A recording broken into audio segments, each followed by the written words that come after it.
اللہم صلی علی محمد وعلی آل محمد۔ سنن نسائی میں حدیث ہے، انٹرنیشنل نمبر کے مطابق 1293 اور ایک نمبرنگ کے مطابق ہے 1292۔ یہ مجھے زبانی یاد ہے نمبر 12 نبی اسلام کی نسبت سے اور 92 محمد کی وجہ سے 1292 سنن نسائی۔ زید ابن خارجہ سے نبی اسلام نے فرمایا مجھ پہ درود پڑھنا لازم کر لو اور اپنی دعاؤں میں پڑھا کرو اللہم صلی علی محمد وعلی آل محمد۔ یہ سنی شیعہ دونوں کے ہاں پڑھا جاتا ہے۔ اس کے علاوہ بخاری اور مسلم میں درود ابراہیمی ہے جو ہم نماز میں پڑھتے ہیں، یہ بھی ثابت ہے۔ باقی جتنے بھی درود ہیں اسی سے ملتے جلتے ہیں۔ صلی اللہ علیہ وآلہ وسلم، یہ بھی نبی الاسلام سے ثابت ہے۔ صحیح مسلم میں حضرت عیسیٰ علیہ السلام کے لیے آپ نے کہا وَنُزُولِ عِیسیٰ ابْنَ مَرْیَمَ صلی اللہ علیہ وسلم وآلہ وسلم کے ساتھ پڑھنا بہتر ہے کیونکہ نبی الاسلام نے اسی کی ترغیب دلائی ہے۔ درود ابراہیمی میں بھی دیکھیں، باقی درودوں کے اندر بھی۔ اب رہا مسئلہ کتنی تعداد میں پڑھا جائے، جتنی حسب توفیق ہو۔ مجموع الزوائد میں ایک صحیح سند کے ساتھ حدیث موجود ہے سنن طبرانی کے ریفرنس سے کہ جو شخص صبح کے وقت 10 دفعہ دروشی پڑھ لے اور 10 دفعہ شام کے وقت، قیامت والے دن اسے میری شفاعت نصیب ہو۔ تو یہ بڑا آسان ہے، 10 دفعہ اللہم صلی علی محمد وعلی آل محمد پڑھنے میں کتنا ٹائم لگتا ہے۔ باقی اللہ تعالیٰ نے ڈیٹم لیول کے اوپر تو آپ پہ ویسے ہی یہ لازمی کر دیا ہے۔ نماز میں ہم دروشی پڑھ ہی رہے ہوتے ہیں، ہر نماز میں پڑھ رہے ہوتے ہیں۔ دروشی کے بغیر تمہاری نماز ہی مکمل نہیں ہوتی، اور ہماری نماز تو ہم تو دعائے قنوت کے بعد بھی دروشی پڑھتے ہیں، صحیح سند سے ثابت ہے۔ نماز جنازہ میں بھی درود شریف پڑھتے ہیں، ہر جگہ درود شریف ہے۔ مسجد میں داخل ہوتے وقت درود شریف ہے، وہ حدیث موجود ہے، وہ میں نے اس لیکچر میں ساری حدیثیں بتائی ہیں۔ ہر خطبے کے آغاز میں درود شریف ہے، جس مجلس میں نبی علیہ السلام کا ذکر ہو وہاں پہ درود شریف ہے۔ مولا علی علیہ السلام سے حدیث ہے جامعہ ترمذی میں صحیح سند کے ساتھ کہ نبی صلی اللہ علیہ وآلہ وسلم نے فرمایا وہ شخص کنجوس ہے جس کے سامنے میرا ذکر ہو اور مجھ پر درود نہ پڑے، اللہم صلی علی محمد وعلی آل محمد۔ اور ترمذی میں ایک حدیث ہے وہ شخص تباہ و برباد ہو جائے جس کے سامنے میرا ذکر ہو اور مجھ پر درود شریف نہ پڑے، اللہم صلی علی محمد وعلی آل محمد۔ اور اس کے علاوہ سنن طبرانی میں بھی ایک روایت ہے، اس روایت کی صحت پہ اختلاف ہے لیکن چونکہ کچھ محدثین اسے صحیح سمجھتے ہیں اس لیے میں ضرور بیان کرتا ہوں کہ جو شخص روزانہ 100 دفعہ درود شریف پڑھ لے تو قیامت والے دن اللہ تعالیٰ اسے شہیدوں کے ساتھ اٹھائے گا اور اس کی دونوں آنکھوں کے درمیان لکھا ہوگا کہ یہ شخص منافقت اور دوزخ کی آگ سے بری ہے۔ 100 دفعہ درود شریف، میری تو کوشش ہوتی ہے کہ 100 دفعہ درود شریف روزانہ کم از کم ضرور پڑھا جائے۔ اگر کوئی روزانہ نہیں پڑھ سکتا 10 دفعہ تو پڑھ لے۔ اور نبی الاسلام کے آپ اکثر وظائف دیکھیں گے وہ 100 دفعہ ہی ہیں، اکثر وظائف جو زیادہ تعلیم کیے گئے، جیسے بخاری مسلم میں حدیث ہے کہ جو شخص 100 دفعہ پڑھ لے سبحان اللہ وبحمدہ تو اس کے سارے گناہ معاف کر دیے جائیں گے چاہے سمندر کی جھاگ کے برابر ہو۔ اور جو شخص صبح و شام 100 دفعہ یہی پڑھے تو قیامت دن اس سے بڑھ کے کوئی عمل نہیں لے کے آ سکتا سوائے اس کے کہ جو اس سے زیادہ وہ کلمات پڑھ لے 100 کا۔ پھر بخاری میں 70 دفعہ استغفار کا ذکر ہے۔ پھر تسبیح فاطمہ بھی جو ہے 100 دفعہ ہے، 33 دفعہ سبحان اللہ، 33 دفعہ الحمدللہ، 34 دفعہ اللہ اکبر، یا 33 دفعہ اللہ اکبر اور 100 کا عدد پورا کرنے کے لیے بخاری مسلم میں آتا ہے لا الہ الا اللہ وحدہ لا شریک لہ لہ الملک ولہ الحمد وہو علی کل شیء قدیر۔ یہ سارے 100 والے ہیں، زیادہ تو آپ جتنا مرضی پڑھیں۔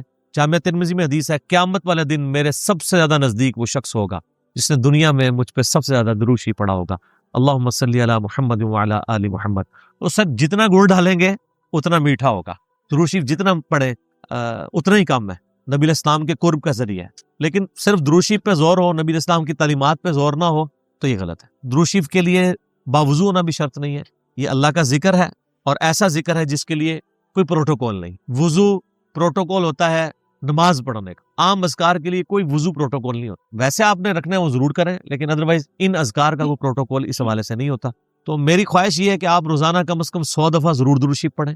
اگر نہیں پڑھ سکتے تو صبح فجر کے بعد 10 دفعہ اور 10 دفعہ مغرب کے بعد صبح شام 10 دفعہ پڑھ لیں تاکہ شفاعت رسول صلی اللہ علیہ وآلہ وسلم حاصل ہو۔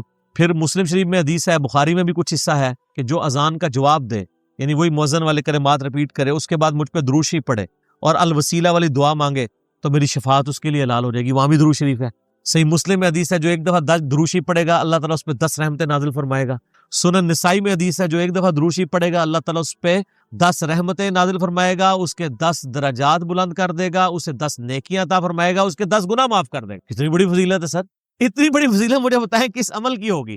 نفلی عبادات میں افضل ترین عبادت درود شریف ہے۔ اچھا یہ درود شریف اللہ کی عبادت ہے کیونکہ آپ رجوع اللہ کرتے ہیں، اللہم صلی علی محمد وعلی آل محمد۔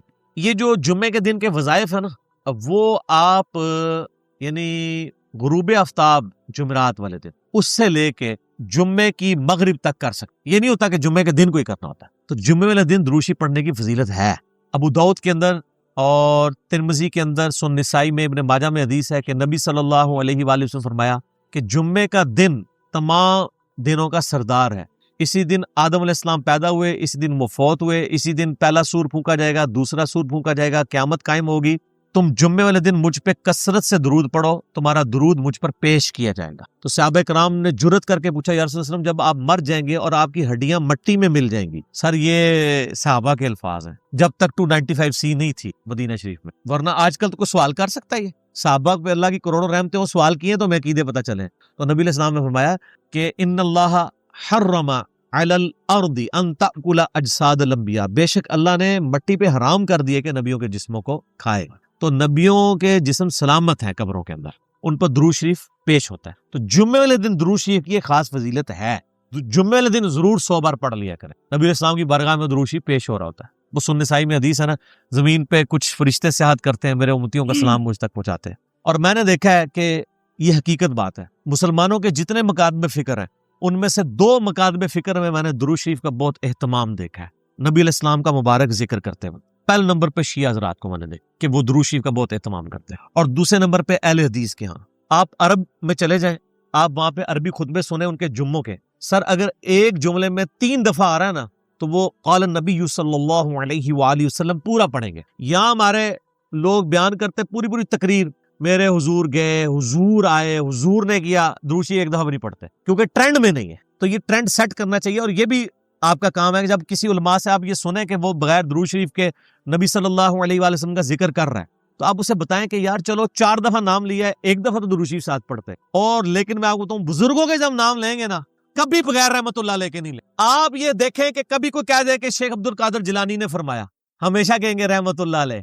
تو پھر سر ہم کیوں نہ کہیں کہ آپ بابوں کو نبی علیہ السلام سے اوپر سمجھتے, بغیر رحمت اللہ علیہ کا کبھی بھی یہ ذکر نہیں کریں گے اپنے بابوں کا, لیکن نبی صلی اللہ علیہ وآلہ وسلم کا ذکر کر دیں گے. تو درود شریف کا اہتمام کرنا چاہیے. نبی صلی اللہ علیہ وآلہ وسلم نے اس کی ترغیب دلائی ہے. یہاں پہ میں ایک مسئلہ عرض کر دوں, جو درود شریف کے دشمن ہے نا, اہل بیت کے دشمن, اب وہ اکثر اس چیز کو اٹھاتے ہیں. وہ کہتے ہیں جی یہ جو درود شریف میں ذکر ہے نا, اللہم صلی علی محمد وعلی آل محمد, یہاں آل محمد سے مراد نبی علیہ السلام کے اہل بیت نہیں ہے صرف, بلکہ پوری امت ہے. کیونکہ قرآن میں تو آل فرعون کہا گیا ہے, فرعونیوں کو, آل موسیٰ, تو یہ بھی آل محمد سے مراد ہے محمد والے. نہ, یہ کہانیاں اس وقت تک تھی جب تک کہ انجینئر صاحب کی ویڈیوز بخاری مسلم کی روشنی میں سامنے نہیں آئی تھی. صحیح بخاری میں یہ الفاظ ہیں کہ صحابہ کرام نے کہا, اے اللہ کے محبوب صلی اللہ علیہ وآلہ وسلم, ہم نے سلام تو آپ پہ عرض کرنا سیکھ لیا ہے, السلام علیکہ ایھا النبی ورحمۃ اللہ وبرکاتہ, نماز میں. آپ ہمیں یہ بتائیے کہ ہم آپ اور آپ کے اہل بیت پر درود کیسے پڑھیں. آپ اور آپ کی آل پہ نہیں, اہل بیت. تو کوئی نبی علیہ السلام کا امتی جو غیر سید ہے اور وہ کہہ سکتا ہے میں اہل بیت ہوں, تو اہل بیت کے اگینسٹ آل محمد آپ نے تعلیم. درود شریف میں آل محمد سے مراد اہل بیت ہے, نبی علیہ السلام کی جو اولاد ہے, یعنی آل علی, آل عقیل, آل عباس, آل جعفر, جو صحیح مسلم میں غدیر خون کی حدیث کے اندر موجود ہے.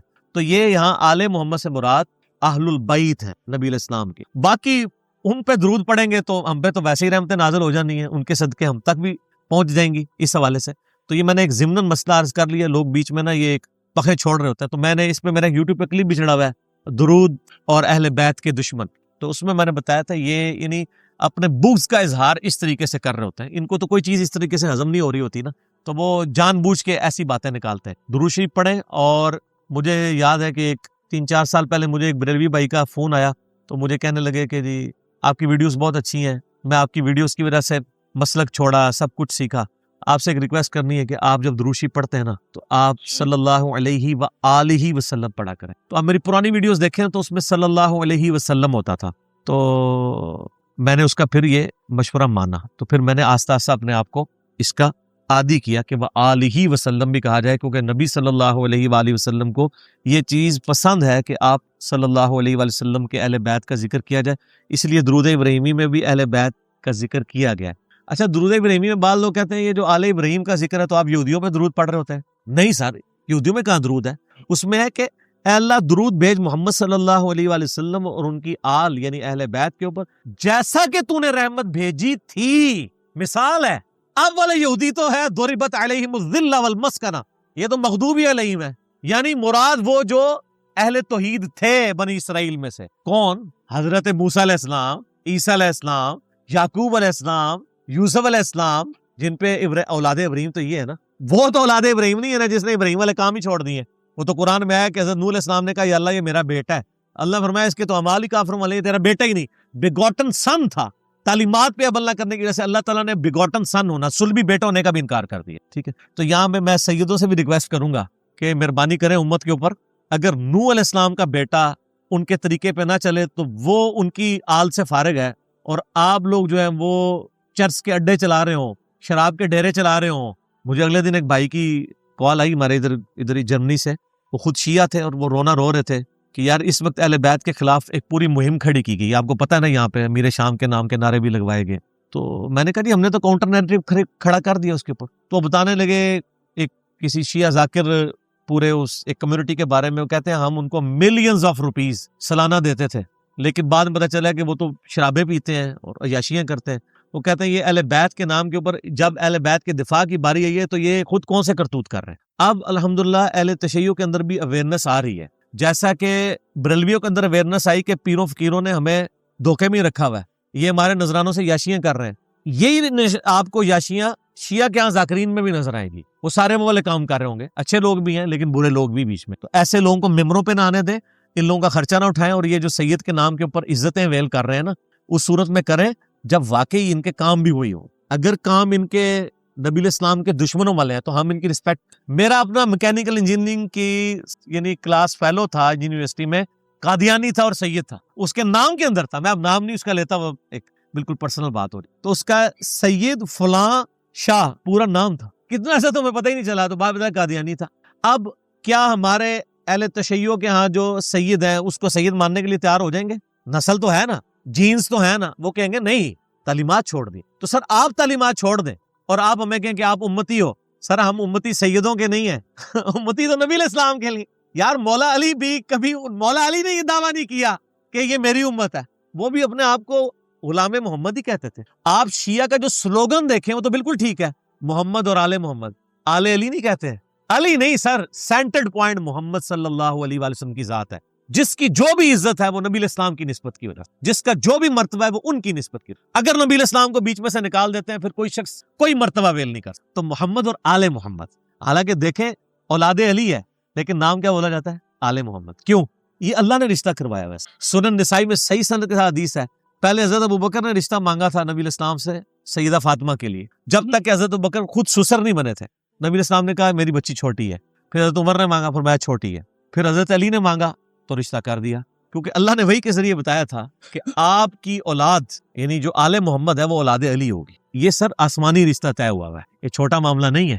تو اس لیے جو لوگ اولاد علی ہیں اور اہل بیت ہونے کا دعویٰ کرتے ہیں, خدا کے لیے اہل بیت کے نام کے اوپر آپ داغ نہ اور دھبا نہ بنے, بلکہ ان کی تعلیمات کو بھی آگے لے کے چلیں. یہی ہمارا میسج.